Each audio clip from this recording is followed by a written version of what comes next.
તો આ સાથે વડોદરામાં પણ સ્વાતંત્રતા પર્વની ઉજવણી કરવામાં આવી છે। 78માં સ્વાતંત્રતા પર્વની ઉજવણી કરવામાં આવી છે।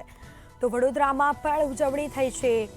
સ્વતંત્રતા પર્વની ઉજવણી વિધાનસભા દંડક દ્વારા રાષ્ટ્રધ્વજને સલામી આપવામાં આવી છે।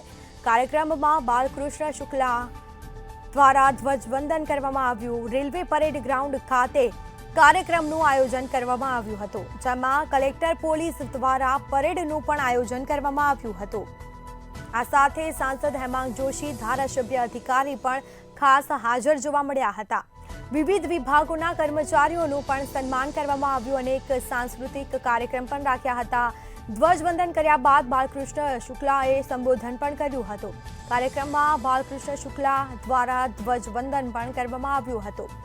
રેલવે પરેડ ગ્રાઉન્ડ ખાતે કાર્યક્રમનું આયોજન થયું હતું। મોટી સંખ્યામાં લોકો જોડાયા હતા। વડોદરામાં પણ સ્વતંત્રતા પર્વની ઉજવણી થઈ હતી। મોટી સંખ્યામાં લોકો પણ હાજર હતા। કાર્યક્રમમાં બાલકૃષ્ણ શુક્લા દ્વારા ધ્વજવંદન કરવામાં આવ્યું હતું। રેલવે પરેડ ગ્રાઉન્ડ ખાતે કાર્યક્રમનું આયોજન થયું હતું, જેમાં કલેક્ટર પોલીસ દ્વારા પરેડનું પણ આયોજન કરવામાં આવ્યું હતું। સાંસ્કૃતિક કાર્યક્રમ પણ રાખવામાં આવ્યા। મોટી સંખ્યામાં લોકો જોડાયા હતા।